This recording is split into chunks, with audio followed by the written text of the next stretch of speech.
حضرت آپ نے بھی ایک بات کہی کہ پورے کی پوری دنیا میں جتنی بھی قومیں ہیں، جتنے بھی سماج ہے، سب سے سستی شادی کی رسم جہاں پہ ہے وہ اسلام ہے۔ جی لیکن اگر سے ہم ابھی حقیقت دیکھیں دنیا میں، ناگپور کی ہی بات کر لو، تو شادیوں میں بے پناہ خرچ کیا جا رہا ہے، قرض لے کے خرچ کیا جا رہا ہے۔ سب سے مہنگی رسم ابھی مسلم سماج میں ہی چل رہی ہے شادی کی۔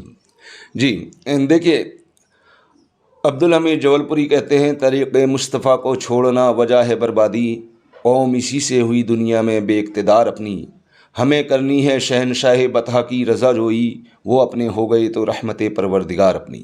تو اولاً شادی کو ہم اپنا دینی فریضہ سمجھ کر جو ہے انجام دیں، نہ کہ دنیا کی شہرت، دنیا والوں سے واہ واہی حاصل کرنا ہمارا مقصد ہو، نہ ہی دنیا کے سامنے دکھاوا ہمارا مقصد ہو۔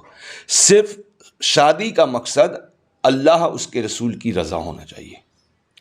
اگر اللہ اس کے رسول کی رضا کے لیے جب ہم اور آپ اپنی ذمہ داریوں سے سبکدوش ہوں گے تو انشاءاللہ تبارک تعالی وہ شادیاں ہمارے لیے، ہماری سوسائٹی کے لیے، ہماری قوم کے لیے رحمت ثابت ہوں گی، رحمت ثابت ہوں گی۔ زندگی کے اندر برکتیں ملیں گی، زندگی کے اندر سعادتیں ملیں گی، دلہا دلہن کی زندگی بڑی خوشگوار گزرے گی۔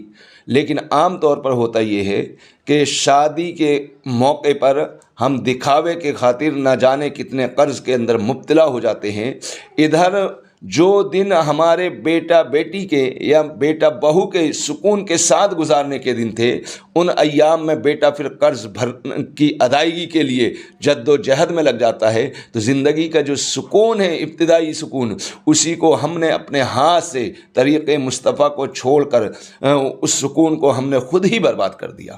ورنہ جو اللہ تبارک تعالیٰ نے آپ کو وسعت دی ہے، آپ اپنی وسعت کے مطابق جیسا بھی رب تبارک تعالیٰ نے آپ کو عطا کیا ہے، اپنی وسعت کے مطابق سادگی کے ساتھ اللہ اس کے رسول کی رضا کے لیے اپنے بچوں کی شادی کے فریضے سے جو ہے سبکدوش ہو جائے، اور ہمیشہ رب تبارک تعالیٰ کی بارگاہ میں دعا کریں کہ پروردگار ان کی زندگیوں کے اندر خوشحالی عطا فرما۔ جیسے کہ آپ نے دیکھا ہے کہ جب نکاح ہوتا ہے، نکاح کے اندر خطبہ نکاح ہوتا ہے، خطبہ نکاح کے اندر آیت کریمہ تلاوت کی جاتی ہے، یا ایھا الذین آمنوا اتقوا اللہ حق تقاتہ ولا تموتن الا وانتم مسلمون، کہ اے ایمان والو تم اللہ سے ڈرو جیسا اللہ سے ڈرنے کا حکم ہے، اور تم نہ مرنا لیکن مومن ہو کر مرنا۔ یعنی تم اپنی زندگی، اس وقت میں ہمیں میسج دیا جا رہا ہے کہ تم ایمان والے ہو تو اپنی زندگی خشیت الہی کے مطابق گزارنا، یعنی نہ کبھی بیوی کے اوپر ظلم کرنا، نہ کبھی ماں کے اوپر اتیاچار کرنا۔ ماں کا ایک الگ مقام ہے، بیوی کا ایک الگ مقام ہے۔ تو تم جو ہے جب تک کہ کنوارا بندہ رہتا ہے تب تک کہ وہ ایک وکیل کی پوزیشن میں رہتا ہے، لیکن جس دن ہمارے نوجوان کا نکاح ہوتا ہے اس دن مذہبی طور پہ اس کا پروموشن ہو جاتا ہے، یہ مجسٹریٹ کی کرسی پہ پہنچ جاتا ہے۔ ایک طرف ماں ہوتی ہے، ایک طرف بیوی ہوتی ہے، ایک طرف بھائی ہوتا ہے، ایک طرف سسرال والے ہوتے ہیں، اور کسی سے بھی قطع تعلق کا حکم نہیں ہے۔ اللہ کے پیارے رسول علیہ الصلوۃ والسلام نے فرمایا کہ تمام جو آپ کے عزیز و اقارب ہیں، آپ ان سے حسن سلوک کے ساتھ پیش آئیے، اور بلا وجہ رشتے توڑنے والا جنت میں نہیں جائے گا بلکہ جہنم کا اسے دردناک عذاب جھیلنا پڑے گا۔ تو ہمیں چاہیے کہ اپنی شادیوں کے اندر جو فضولیات ہیں، گھوڑے کی تو کوئی ضرورت نہیں ہے، بغیر گھوڑے کے بھی شادی ہوتی ہے، یہ باجے کی بھی ضرورت نہیں ہے، کیمرے کی بھی ضرورت نہیں ہے، بلا ضرورت کی چیزوں کو لوگوں نے اپنے اوپر مسلط کر لیا ہے۔ اور اب تو اس طریقے سے یعنی بے راہ روی کا ہماری قوم شکار ہو گئی ہے کہ بہت ساری باراتوں کے اندر ہم نے جو ہے خواتین کو بھی دولہے کے پیچھے پیچھے پیدل چلتے ہوئے دیکھا ہے۔ میری بہنوں، تمہاری عزت پردے کے اندر اللہ رب العزت نے رکھا ہے۔ آپ پردے کے اہتمام کے ساتھ زندگی گزاریے۔ آپ پردہ کرو گی، آپ پردے میں رہو گی، دنیا اپنی اوقات میں رہے گی۔ آپ پردے کو چھوڑو گی، دنیا تمہیں تمہاری اوقات بتا دے گی۔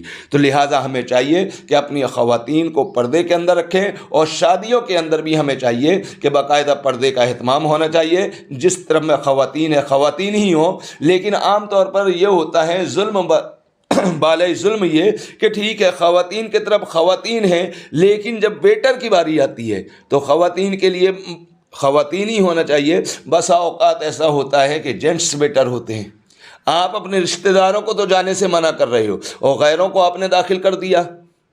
تو یہاں پر بھی ہمیں سوچنا چاہیے کہ خواتین کی جانب خواتین ہی بیٹر رہیں، جینٹس کی جانب جینٹس رہیں، اور کم سے کم خرچ میں اپنی شادیاں کیجئے تاکہ آپ کی زندگی کے اندر بھی دشواریاں نہ ہوں اور آپ کی وجہ سے اور لوگوں کی زندگیوں کے اندر بھی دشواری پیدا نہ ہو. اللہ رب العزت جو ہے قوم مسلم کو غور و فکر کی توفیق عطا فرمائے، ورنہ اتنا آسان طریقہ سرکار رحمت عالم صلی اللہ تعالیٰ علیہ وسلم نے ہمیں عطا فرمایا کہ صحابہ اکرام کی زندگی کی آپ تاریخ دیکھیں کس طریقے سے نکاح ہوتے تھے. صحابہ اکرام مسجد میں آ جاتے تھے، رسول پاک علیہ الصلوۃ والسلام جو ہے نکاح ایجاب و قبول کرانے کے بعد خطبہ نکاح آپ فرما دیتے تھے، دعائے برکت آقا رحمت کی بارگاہ سے ہو جاتی تھی، ان کی زندگی آپ پرسکون ہوا کرتی تھی. تو قوم مسلم کو چاہیے اپنی شادیوں میں زیادہ افراتفری مچانے کی بجائے کم لوگوں میں کریں، محدود لوگوں میں کریں.